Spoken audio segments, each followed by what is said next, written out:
I am joined today by the wonderful, enigmatic, uh, well-known, grounded, beautiful Barb Patterson. I'm sure that many of you have know of her or have seen things that she's done before.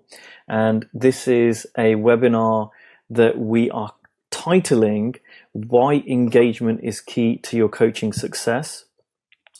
And I'm really excited that Barb has agreed to join us for this webinar today. And we've got the next hour to explore what engagement is, and also what I'm looking forward to is having questions from the group. So people that are watching, we would both love to make this as interactive as possible, and invite any questions, whether it's on engagement, or anything else.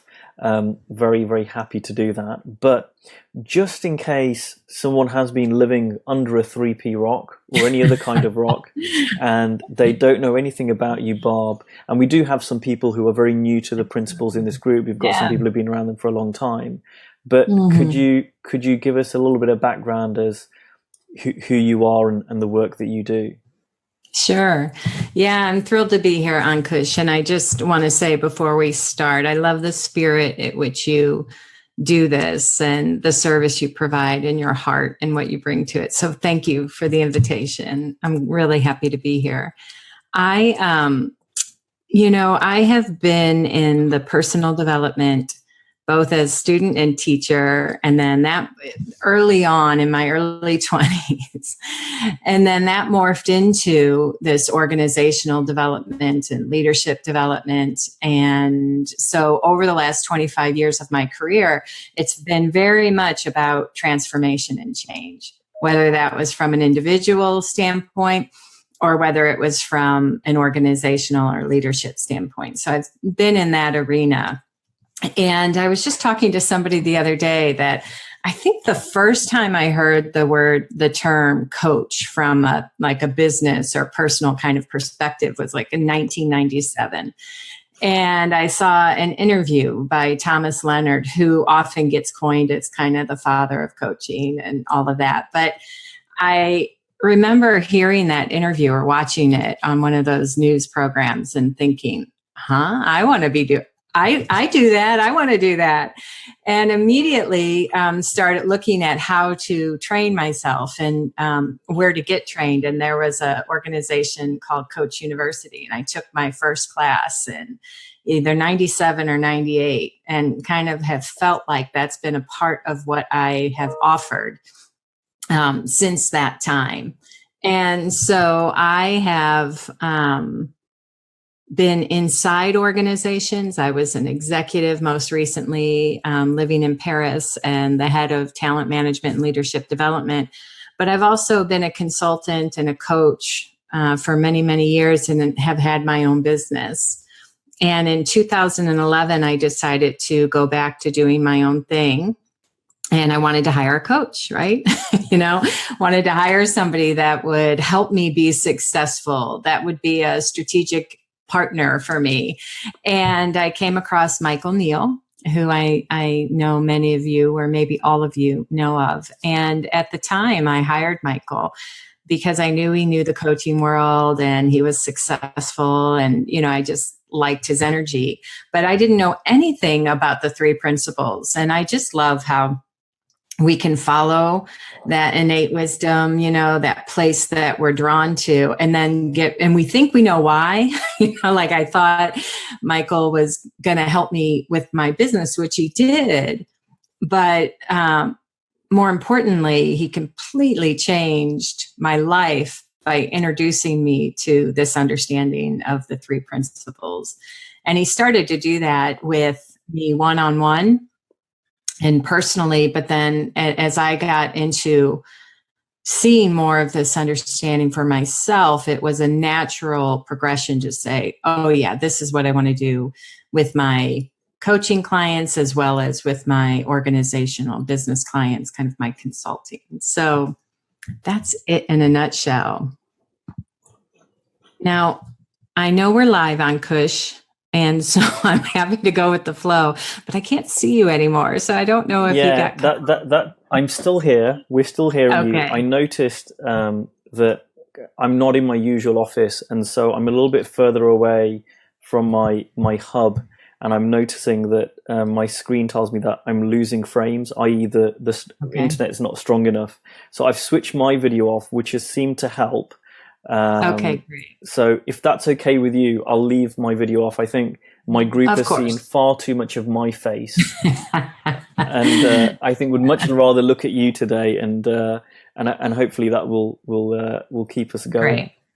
Great. And we've got a few people watching. I would encourage, if anyone's watching, do comment. So Helen May is watching from Dublin. She says hello. Hi. We've got Lynn Canale from Alberta, Canada.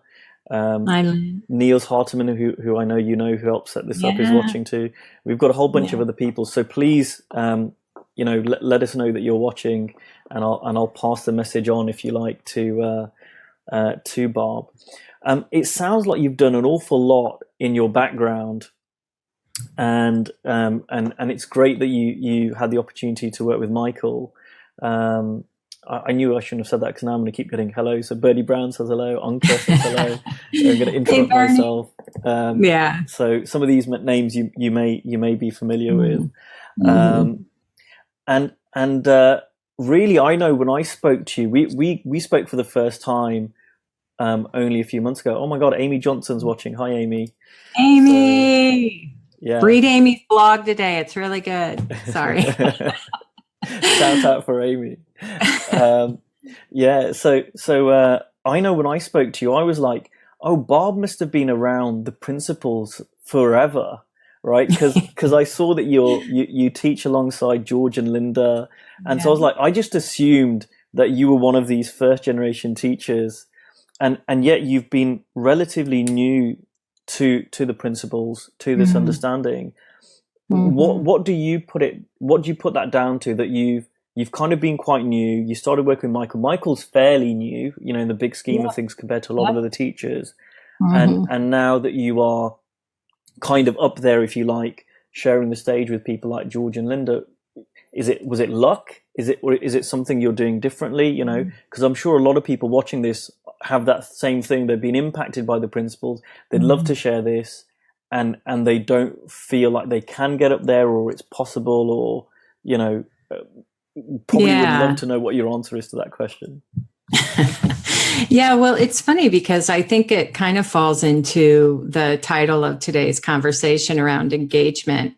And in a very simple way, but it didn't always feel simple going through it. Okay, I want to make that distinction. But in a simple way, I just kind of followed where it made sense to go. I followed the inclination. I followed where I was drawn. As I came across this, something, and my guess is a lot of people share this, and I work with a lot of practitioners, but I also, a large majority of my business is with people that have never heard of the principles, right? They're in business or they're entrepreneurs. But one of the things I love about our community, and I just am so into the idea of helping practitioners create businesses that sustain them and sustain their lives, because I think we're all the same. We've been touched deeply, in a personal way. And out of that, we want to share it, and we want to do that for other people. This idea, like, I feel like as coaches in this work, what we're up to is kind of waking people up to their own innate nature, waking them up to that deeper knowing inside themselves. And for me, it was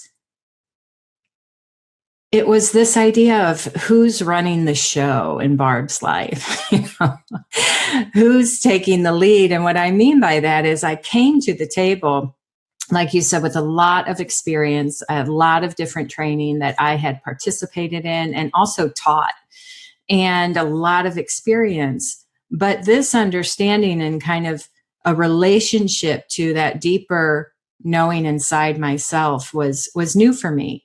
I had always believed and we were a part of something bigger, and I had been curious, spiritual seeker, but people have probably heard me say this before, it felt elusive and outside of me and a little woo-woo, right? I loved it. It was interesting and fun, but it wasn't coming necessarily from a knowing that that was me too. That this innate nature, when we talk about innate well-being and the principles, that that's what we're pointing to, that every single one of us, no matter where we come from, no matter our education, no matter our status, our culture, any of that, all of us have inside of us and are a part of this infinite potential, this innate well-being, this essence, this something else that's before my body and my personality and all of that, that there's something else going on. And it wasn't until I got curious about that that I started to see that there was something else on offer in how my business gets created and how my life gets created. You know, prior it looked like I was required a lot more. You know, I had to manage, I was letting ideas lead, I was letting success and failure from my past determine. I was, you know, trying to live up to these standards, these expectations I had about myself. And you know, I had this desire to want to make a difference, right? And to want to be of service and make a contribution. But the way I was going about it required a lot of thought, required a lot of what I would hold now as trying to manage myself. And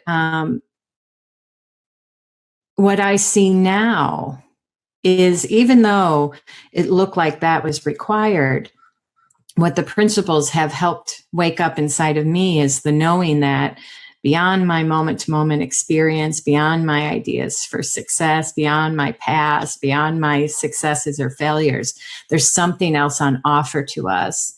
And when I got more curious about that than my ideas, when I started looking in that direction, I started to experience for myself what it was like to let that be the ground I stood on when I worked with people, when I decided where to go with my business, when I followed through on those inclinations. In a sense, I would describe it as something. By looking towards that, I was following where I was drawn. When I was looking from my intellect, my experience, my past, it was more about following where I was driven. So I got inside of me this feeling of being drawn versus being driven. And that simple thing became a new place for me to play with. And so, to answer your question, finally, I started to see that if we just learn to follow through on those things, we never know what opportunity will present itself. We keep our vision wide. And as we keep our vision and our openness wide, we see more opportunity or potential. And so I, you know, it followed through on a gut. The reason I worked with Michael, like I told you, I thought he could help me. He understood the coaching world. But what he brought me was so much bigger than what I could have anticipated. And in part of that relationship, I met George and Linda, and we had lunch together. And then that turned into an invitation to come up and see what they were up to. And then me following through on that, because it, you know, I wanted to see, right, following where I was drawn, that led to opportunities to work together. So I do feel very blessed and lucky that I have had the opportunities and the teachers. And, you know, I've gone to Salt Spring Island and learned from Elsie Spittle and Chip Chipman. And like all of you, I've spent time online, you know, watching videos, and have learned from so many teachers. And what I've noticed is, it just, if I follow that where I'm drawn, I'll be drawn to different teachers at different times. And it seems to be meaningful. It seems to be helpful or relevant to what I'm up to in that moment. And so yeah, I don't know if I've answered your question fully, Ankush. No, I love that, and there's so many things that I can relate to. You know, I'll because I've brought this on myself. Hello to Kathy Elliott from Northern California. Hello to Wendy Williams.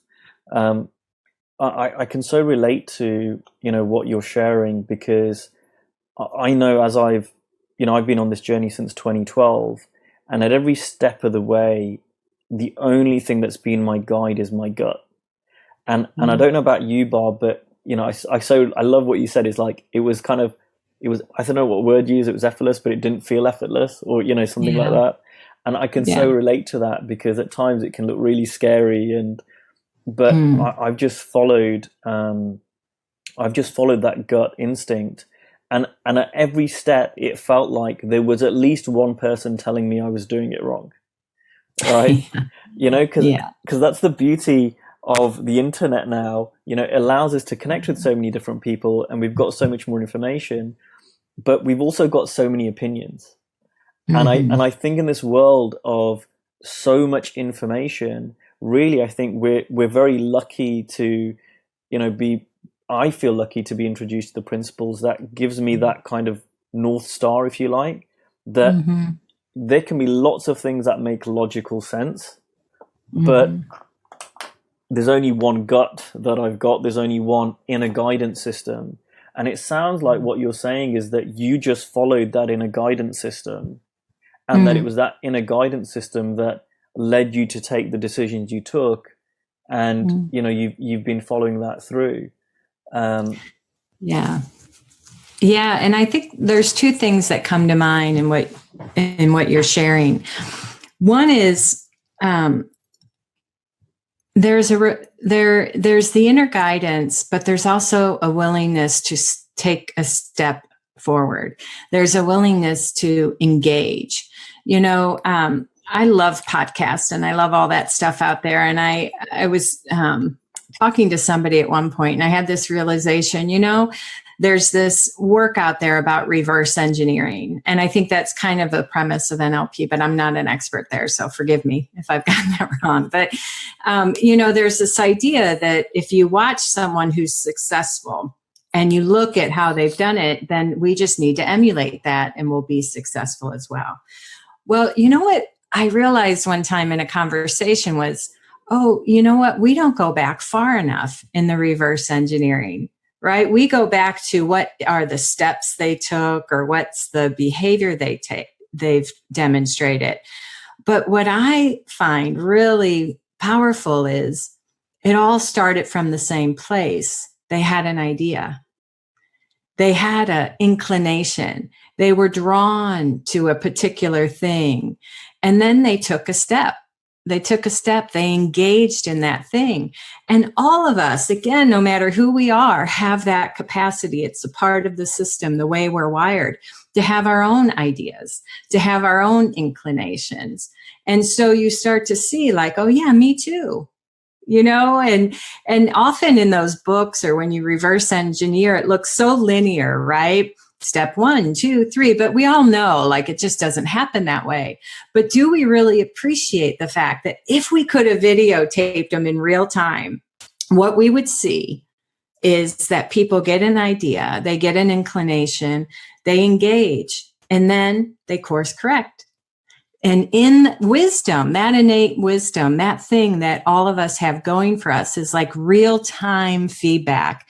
So I used to think if I worked it out enough inside, I would guarantee a better outcome, or it would be smoother, or it would be right. And even what you're saying about following wisdom, people sometimes get caught up and they never move forward because they're waiting to know, well, is this wisdom or is it something else? And I say, forget that. Don't worry about it.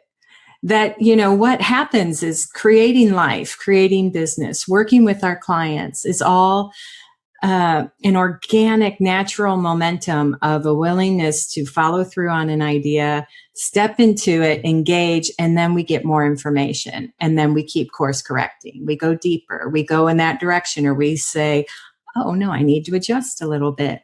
And you see that that's all that it is all the time. Every single one of us, whether we've written a book, we have a successful business, we're in relationship, we're working with a client. No, it's all of us have thought come through. We have an inclination, we engage, and then we get feedback, and then we keep moving. And the more willing we are to do that, what you see is this kind of natural momentum does seem to evolve. So again, what's leading for me is kind of real time in the moment momentum and seeing where that takes me versus my strategy or my plan. Does that make sense? Absolutely. I'm sitting here grinning. You know, if we had my video on, you'd see my stupid grin face right now, because I'm loving everything you're saying. And I remember that, I don't know when I came across this, but someone said that, you know, the principles isn't about only taking action when you have a nice feeling. And I'm just reminded of that as you're talking. It's more about knowing that any feeling you have is only telling you about thought. It's not telling you about whether you should take action or you shouldn't take action. And, you know, I love what you said of like, if you don't know whether it's wisdom or not, don't worry about it, because you'll take action and then you'll learn from that. And it's real time feedback. Amy's just commented, yes, so much thinking about, is this wisdom? It's so unnecessary. There is wisdom in everything and we can trust it. It's so true. You know, it's absolutely spot on. And, you know, I was grinning on one hand, and on the other hand, I was really touched by what you were saying, because I was thinking, you know, what if everyone in this group, what if everyone who watches this has been touched by whatever level to the principles, and they've got some idea, they've got some inclination of, I would love to do X, right? I'd love to share this with, you know, this audience. I would love to go and do that. And I really feel that if we just did that, like I say, we, all of us, if we just did that, like imagine the impact of that. Yeah.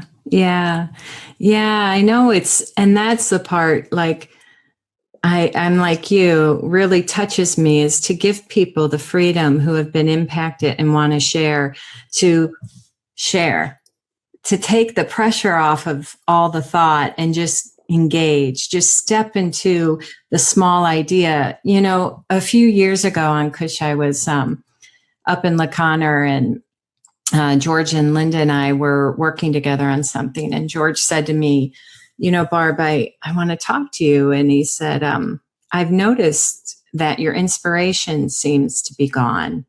Like you know, and I'm worried about that, you know. And he said, it's not like you. And I'm curious what's going on. And, you know, when you hear something that you had no conscious awareness of, but you hear it and it feels like a truth, you know, that happened for me in that moment. And I could feel what he was saying.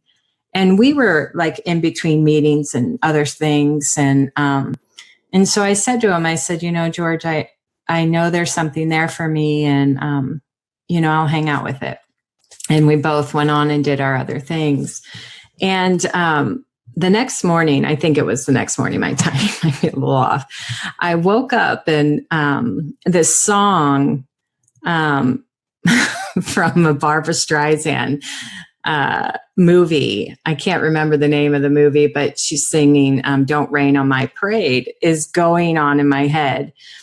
And it was so like loud in my head that I, you know, was kind of laughing about it. And I was like, what's that? You know, and I just out of curiosity got on YouTube, and I was like, you know, looked up a video, and she's singing Don't Rain on My Parade. And I can't even pretend to sing or to get all the words. But the gist of it was that she's got to live life her way. She's got to do it her way, and don't rain on her parade, and, you know, and all that. Well, I'm kind of laughing about it, and I turn it off, and then it dawns on me. I have this moment where I'm like, oh, I've been raining on my parade. And I saw that in my innocence, right? I mean, as all of us, that I was getting these small or ideas or kind of cool things I might want to do in my business, or I might want to try with a client or somebody I might want to reach out to. And I would have thinking that was very reasonable and rational thinking. right? I didn't, so reasonable and rational, I didn't see it as thought. It just made sense. But what I saw in that moment was that thought was acting like a wet blanket on my inspiration. And so I saw like, oh, I have this habit of hesitation, and that's dampening my inspiration.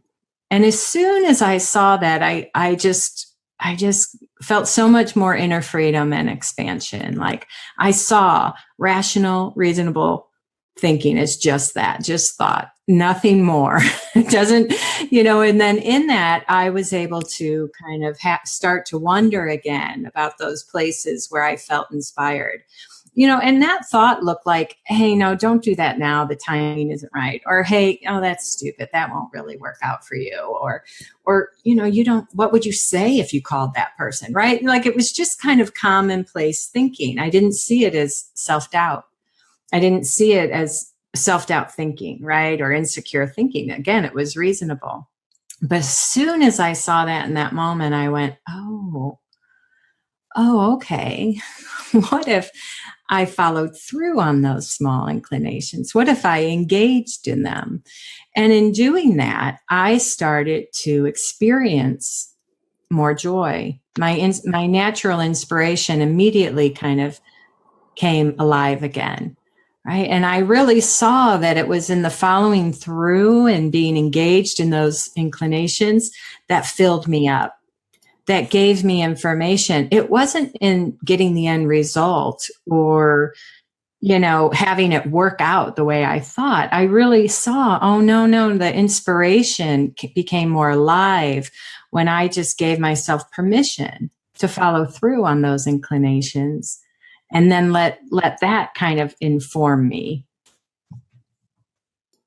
Well, what you're saying is certainly hitting a lot of people, and resonating a lot from some of the comments I can see there. And I'm loving what you're saying around just kind of following that and not dampening it down. I would love to invite questions from the group, because otherwise you and I will carry on talking, yeah, and we'll get to the hour and then like, oh, we don't have time for any questions. So I would love that. I'm going to zip my own lips, which is hard for me, but I'm going to do that. That's great. And really invite questions from the audience. We've got a number of people watching, and whether they've got a question about engagement, whether they've got a question about, but what if it looks really real? What if, I'm really hesitating, are there any exceptions? Whatever you've got questions about, please do ask us, because I see that sometimes getting into that and having a conversation is really what can shift something. Niels is saying so many chills of recognition and alignment with all of this. So, and plenty of other comments like that.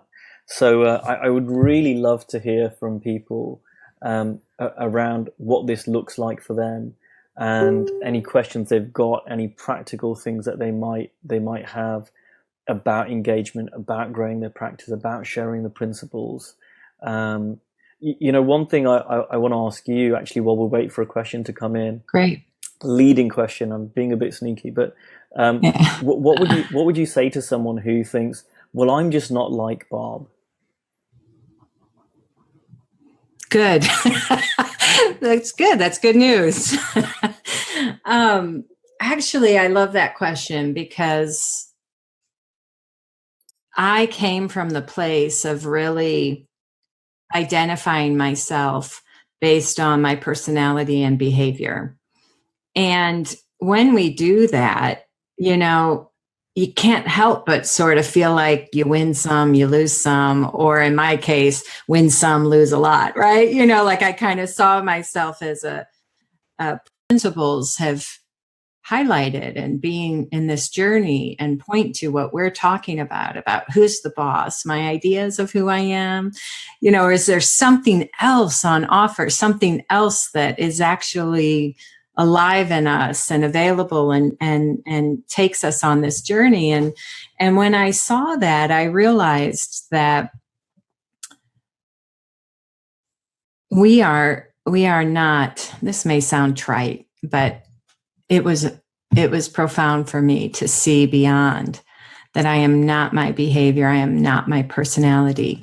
My behavior is not a set thing. My personality isn't a set thing. We don't have issues. You know, when you understand thought and you understand that our experience of ourselves, of other people, of the world is a moment to moment thing, that we live in the feeling of thinking in the moment, and it's fluid, right? When you understand thoughts are transient, which means my experience is transient, when we really see that, we get an appreciation for the fluidness of our experience, which means the fluidness of how things look. You start to see, well, the way I'm looking at myself now, or my own potential, or this situation is a function of my thought in the moment, which means that it could look different with fresh thought, with the shift of understanding. So the reality is kind of up for grabs in a way, right? You know, I kind of see now, well, this is how it looks, but there's a potential. There's something that I don't see because how it looks is being shaped inside out. And in that created some freedom for me to start to see and look in the direction of more what I don't know about myself than what I do know. See, I would look to the past to determine who I was. Well, obviously I have a discipline problem because I've tried this a million times and failed. Obviously, you know, this happened in my childhood and it's created this. Well, I'm an introvert, which means these things are going to be hard. I was looking in the wrong direction to understand what was possible for me. But when the principles, you know, when you look and you have your own relationship, your own grounding, you're on this learning curve, this journey, you start to see, oh, wait, no, there's more to see when I look in what I don't know versus looking towards who I thought I was. And one of the things that happened for me in a really helpful way was I saw that while my past and then my experiences, my childhood might have shaped some of who I am, it had absolutely nothing to do with what was possible for me in this moment and in my future. Those are two separate things. You know, I love the first thing that you said, which was, what if someone says I'm not like Barb? And you said, good. That just made me chuckle. And you know, I love everything that you said there, and it reminded me of we were in my parents' bedroom a few months ago, and we found my old school reports. And my brother's wife is a teacher, and so and she was looking at them, and she was like, "Oh my God, these are so bad," right? Like, and I don't know about you, but it makes me chuckle when now I meet people who kind of put me on a pedestal, right? And I kind of heard that from you, which is about, we can all put ourselves lower down and other people higher up, and we can look to our past to give examples of why that is, and we can make that real. And yet it's all made up, is what I hear you say. It's all made up. So yeah, so thank you for that, and I would just reiterate it. There is nothing, like Sid said about himself, there was nothing special about him. There's nothing special about me, and you know, in the nicest way, there's nothing special about you. Absolutely. It's a universal thing. Absolutely. Yeah. We've got a question from Helen, which was, what is the role of insight? And I asked her, could she elaborate? And she said, was Barb aware of growing in her understanding through insight? And then a follow-up, which was, how important would Barb consider insight? I love this question because I think we can turn insight into a thing. And for me, I didn't have, the insight I shared with you just a little bit ago was probably the closest thing I've had to one of those feelings of, like, you know, a moment where I saw it and it shifted, right? But in general, what insight feels to me is it comes through in more of an ordinary feeling, and kind of a obviousness feeling. Or the way I might speak to it is there's something that I had kind of believed before, made sense, felt true, but then all of a sudden in my learning and being on this journey, there's a deepening of a knowing. Like it moves from a concept that I believe in to a personal knowing of something.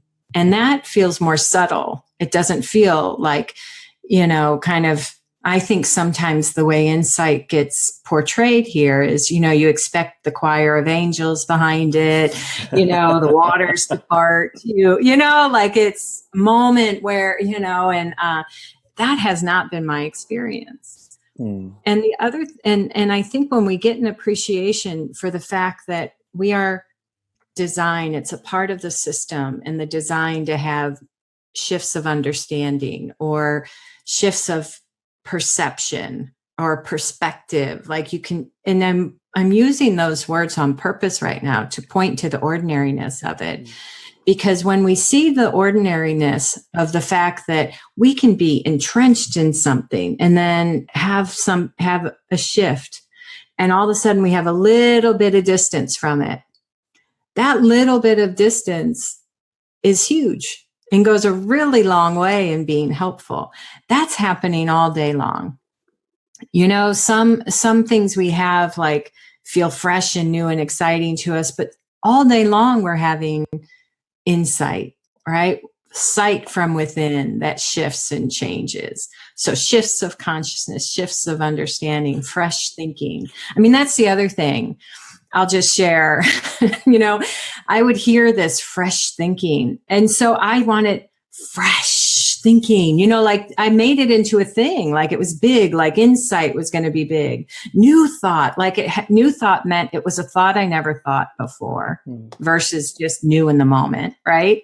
Then the other thing that I used to do, and I don't know if anyone else is like me out there, but I wanted my insights also to come through. Like when you work with a client and coaching and you'd hear, the people that have been trained by Sid, all the wonderful teachers say, share what you know, or just trust that something will come to you in the moment, that your wisdom will come forward. Well, I couldn't appreciate that because I wanted for it to come through and sound like someone else. I wanted it to be as eloquent as somebody else, or, Michael and George are great with metaphors. So all of a sudden I thought I was going to, well, mine doesn't come through that clever, mine doesn't come through. So because I kept wanting it or thinking it was something else, I was missing it. And as I was missing it, I couldn't appreciate it. But once I did what you said, like I got somebody else. I saw the ordinary. Michael and George are great with metaphors. So all of a sudden I thought I was going to, Barb's way, but it would still have impact, but I kind of had to get over this idea that it would be special. It was when I started to see the ordinariness, the reliability, what began to happen was my confidence naturally rose. My certainty in our innate nature naturally rose because I got an eye for it, because I had my own relationship to it. Yeah, thank you for that. We're getting some chuckles, not only from me, but I can see it on Facebook too. Niels is saying the fallacy of the Hollywood insight. Yeah. Which Dickens certainly talked about to me. He said when he came to the UK for the first time, he goes, everyone was going, so how do I get my insight? How do I get my insight? And then he's like, what are you talking about? Sid didn't talk about that. We've got a practical question from Kathy, who said, and my Facebook's being a little bit slow, so if I miss anyone out, please ask the question again, because it's kind of just frozen a little bit. But Kathy Marshall asked, hi Barb, and thanks.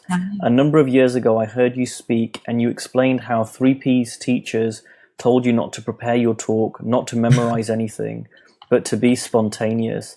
I am dipping my toes in water doing webinars. That is public speaking. It is fairly scary for me. Can you talk a bit about how it felt to you to speak spontaneously? I'm ashamed to say that I read what I said for my first webinars and it did not sound or feel too good to me. Well, thank you for your openness. And I would imagine every single person on this call and listening can relate to you, Kathy. So thank you for that. And just to give everybody a little backstory, I was doing a talk at the conference, and I, kind of wanting to do a good job and prepare different people who had been involved in the principles for a long time were kind of giving me advice. And it was hysterical because they were saying things like, just come from your heart, don't prepare, don't try and have impact. Like, that was the one that would totally crack me up, because I'm like, well, why else am I doing it if you don't want me, right? Like, it was so bizarre and so different, because I've had to give a lot of talks, right? In my career, but you prepared, you thought it through, you had a flow, you did, you wanted to be professional, you wanted to be heard, you wanted to make a difference, but ultimately what they were saying was, no, show up with less on your mind and allow your Barb to come through. That your inner Barb. Allow, pardon me? Your inner Barb. Yeah. And the quirky, messy outer one too, right? Like, to really see that where we come from is what people respond to. It's what's having the impact. See, in my old world, and for a lot of us, we think it's how we articulate that matters, or what we even say that's doing the work. But in this work of the principles, in this kind of mission we all have to wake people up to this understanding, to wake them up to their innate nature, what's doing that is not my words, thank God, because like I already said to you, I don't remember cliches. I always butcher them. People's names I get wrong, really. So thank God it's not that, but it's something else. It's the impersonal coming through us. It's that formless and coming through us and touching someone. And what gets touched isn't on us. What wakes up for people will be relevant and meaningful to them. So when we're sharing this, whether it's on a webinar or one-on-one or with a friend, what really, where the juice is, the catalyst for change, the catalyst for transformation is not in our words. And it's not in how professional or polished we are.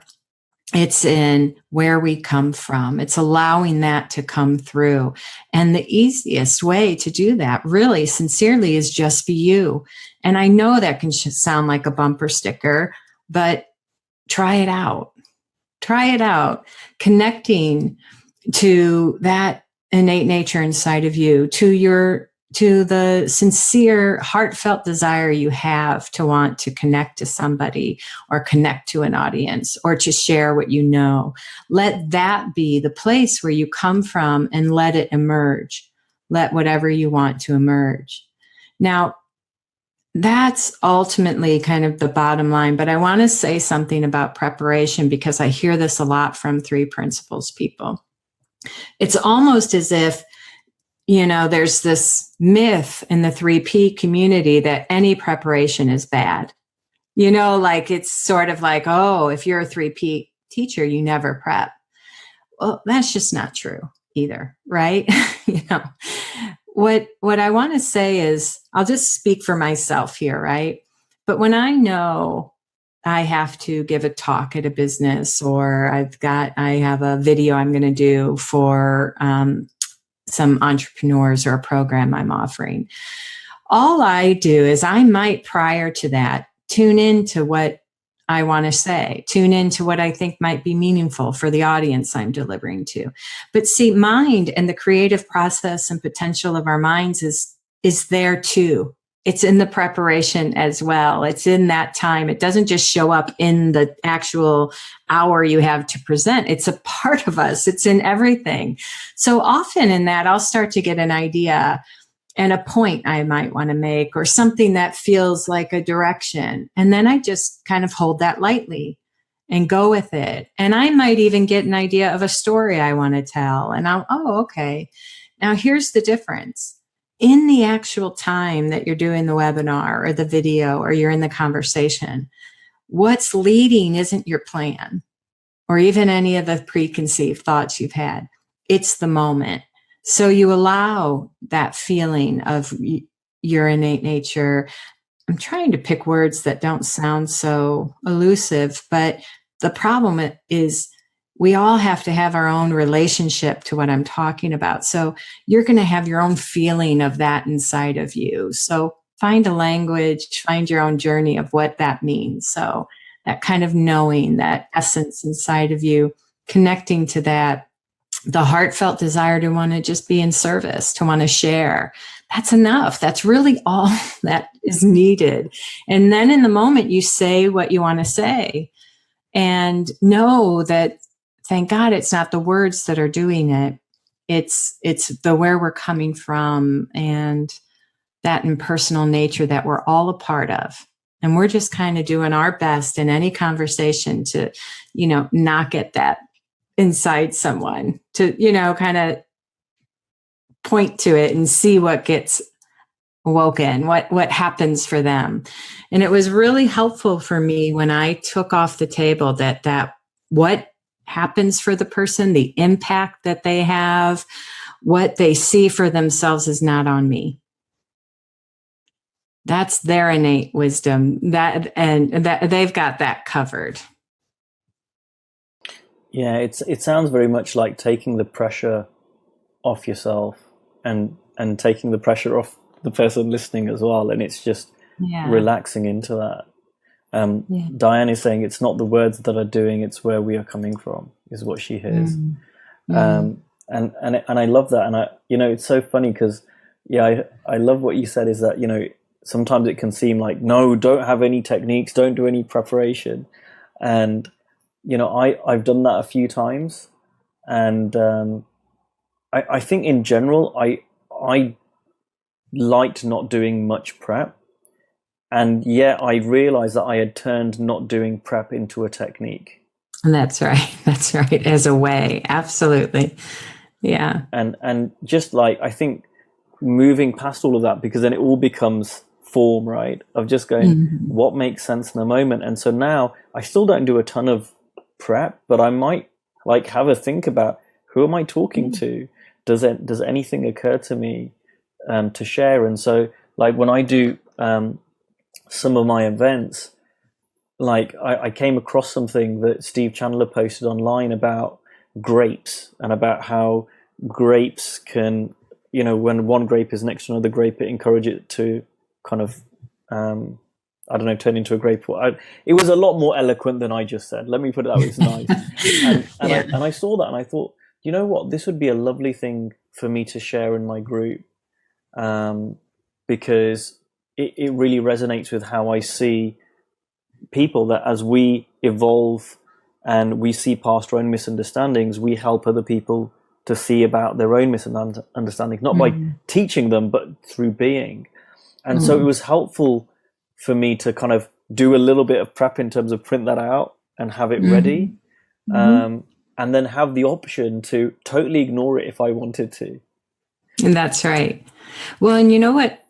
I'm sorry, Ankush, am I interrupting you? No. Go for it. What I love about what you're saying is, let's go back to kind of what I said earlier about the reverse engineering. See, people could be listening to us and looking for the formula, like that was me. I mean, really, when I first came across this, I knew that this was the work I wanted to do. I kept looking at the form of the conversation and what people were saying and how they were saying it. And, oh, okay.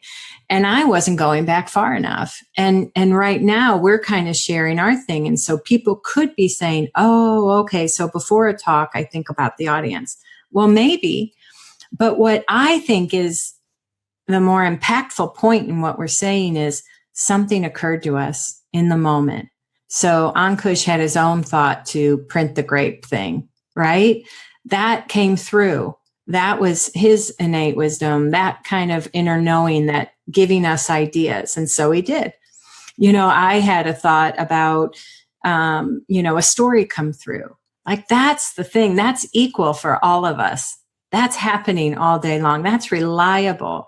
The creative potential that we live in of our minds, they give us these ideas. They give us these hints, these places to explore. And then we engage, we step into them, and we get more information. And that's why I love that, Kathy, you did the webinar and that you're still doing it, and you're going to do more. Like, we're on a learning curve sometimes. If you've never done a video, you're going to be on a learning curve. But I promise, I've seen this for myself and the people I work with. It's so much more fun to even be on the learning curve, engaged in it, than it is to sit back and think, I got to work it out in here before I hit go. To just stop that and give yourself permission to step into it. I know it's just, that is full of inspiration and insight and information and joy. Can you share the story? I think it's George said this, that, and you work alongside, so I'm assuming but if you don't, let me know, that apparently he would go into organizations back in the day, and like it would be going terribly well, like it'd be going terribly, and he'd be like, yeah, that we're exactly where we need to be or something. And how, was it Kathy Casey, I think, told this story maybe of someone did, about people would be like, no, this is not working and whatever, but he just kept his bearings, and it showed them that you don't need to have it all together. Mm-hmm. Yeah, I don't know that particular story, but I can share that I think all of us have experience where we are in a conversation with a client or a group, and we're thinking we're on to something. We're like, we've got this, I'm good. And then you see, like, it doesn't land, or people are non-pulsed, or then you have instances where you think you were really messy and inarticulate, and you walk away from that session going, oh geez, they're never going to call me again. And the person has a profound insight, like, you start to see that there's our experience in the moment actually has nothing to do with whether there's impact or people hear something. It just, and so it points to what we're saying, that it's not doing the work, and we can't feel anything but our thought in the moment. So there's the experience we're having, and then there's what's going on behind the scenes. There's what's, kind of presenting itself. And, I saw this, I taught one time, when the first time I did a group workshop on the principles, and I was by myself. And I would watch myself, like, feel like I over these 2 or 3 days, I can't remember, I would have moments where I wasn't on my mind at all, which were my favorite. Then I had moments where I was so self-conscious of what I was saying and doing, and that was like hell, especially when I was judging it as I was saying it, and then every experience in between. But the only interesting thing about that is it tells you where my thought was in the moment. It doesn't tell you anything about what was waking up for people. But because it was up to me, there was nobody else in that moment that I could say, take it away. I had to just keep going. I had to keep showing up, even though, truthfully, there were points in those 3 days where I was thinking to myself, I got nothing. Oh my God, they're looking at me. I got nothing, right? Even though that was going on, or moments when it felt really hard, I had to just keep going. And it was so helpful for me in a weird way, because after those 3 days, what rose was my certainty, not in that I would be great, right? Obviously, that needed, I had a lot of evidence to the contrary. But what rose was my certainty that something would occur to me. That even in the midst of those hellish, insecure thinking, something would come through. And I just engage in that and share. And then what would happen is I'd get off my mind completely and I'd be in the moment and we'd keep going, right? And again, my experience doesn't reflect anything than my thought in the moment. End of story. My evaluation of myself, my assessment of how it's going, my hyper awareness of my state, that is nothing more than just a reflection of Barb in the moment, right? And that's the really good news. Because with this understanding, like I said, it's not what's doing the work. There's something else going on. So I don't know if I got to kind of the same spirit of what you wanted to speak about, Ankush, but I think it's important because I think we decide impact based on how we were feeling, and it's the wrong direction. That doesn't point to anything other than our thought in that moment. Absolutely, and I love it. And again, I can so resonate with that, around how, we've got no idea about how what we're saying is landing with people, and I've seen that too when I thought, yeah, I've done a really good job and it's not landed, and think I've done awful and it has. Mm-hmm. And it's all thought.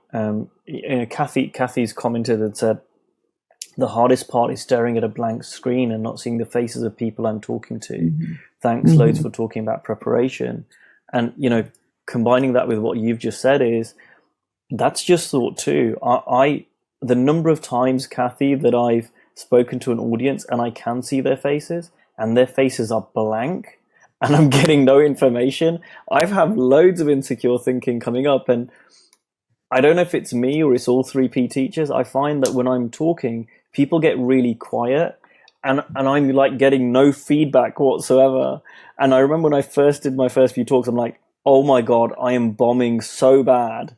And, they're thinking this is terrible and they just want to escape out of the room. And then I've just kind of gone, is this okay? Like, is this, and people are like, oh my God, I had this amazing insight, or, whatever else. And, we can make things up. So you can see it. It's equally true that the easiest part is having a blank screen and not seeing the faces that we're talking to, because it's all made up.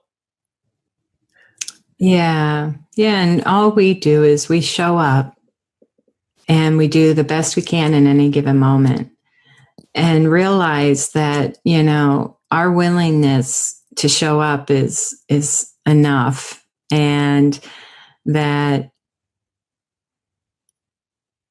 by allowing and giving ourselves permission. And by the way, by show up, it doesn't always mean that you've got a gig, like a thing where you're teaching or a webinar. But sometimes for me, like I might get an idea to call someone. Oh, send them an email. And then I kind of put a halt to that, because then rather than just stepping in and starting the email, just to play with this example, then if I were to play in the email and in the moment, something will occur to me to type out, to say, I stop myself because I'm like, well, what would I say? And then I stop myself and say, well, I don't want them to think I'm, needy or that I want something from them. Like you just see, right? These kind of ways in which we stop the natural momentum, our natural desire to be engaged, to just kind of step into that. So in that case, I might just start typing the email. I might just say, was thinking about you today. Again, when we take off the table that the impact or the end result or the attachment of having to know all the answers, as if we ever could anyway, we just kind of take that off the table. You'll naturally just step into things more for the purpose of just engaging and following through and seeing where it leads, versus thinking that we actually control all that anyway. This has been such a wonderful webinar, and I want to kind of honor your time and finish on time. I know you and Rohini do some really amazing courses for coaches and entrepreneurs. And if anyone resonates with what you've said and they want to maybe work with you or find out more, how can they do that? Yeah, well, you can go on my website, barbarapatterson.com. But also, I'll just say this place of engagement, as you mentioned, Rohini Ross and I do a lot of work with entrepreneurs, solopreneurs, people that are like us out there by ourselves trying to make a go of it. You know, whether it's not just principle based or practitioners, there's people just that own other types of businesses. But one of the things I've seen is this kind of habit of hesitation or thinking we got to work something out more before we step into it. So we've created a 30-day kind of fun experiment that we're calling the Engaged Space. And it starts next Monday, and it's a really, economical way to just play in the energy of seeing what happens for you when you follow through on those small ideas, those bigger inspirations that you have, and do that with a group of people around you, kind of rooting you on and learning from each other. So that's what we're up to next. Fantastic. Well, I'm going to try and put my video back on and say bye-bye, and hopefully it doesn't mess up the internet too badly. But thank you so much, Barb, for joining us today. It's been a real honor to have you on here. We could have gone on for another hour, I'm sure, easily. And I can see from all the comments and all the likey things that we've been having that people have really enjoyed today. So thank you for being on board, and it's been a pleasure talking to you. Yeah, thank you, Ankush. And I want to thank everybody for joining in, and just really encourage you to just go out there, follow your heart and be yourself. And yes, I know it sounds like a Hallmark card or a bumper sticker, but it really is it's more than enough. It's more than enough.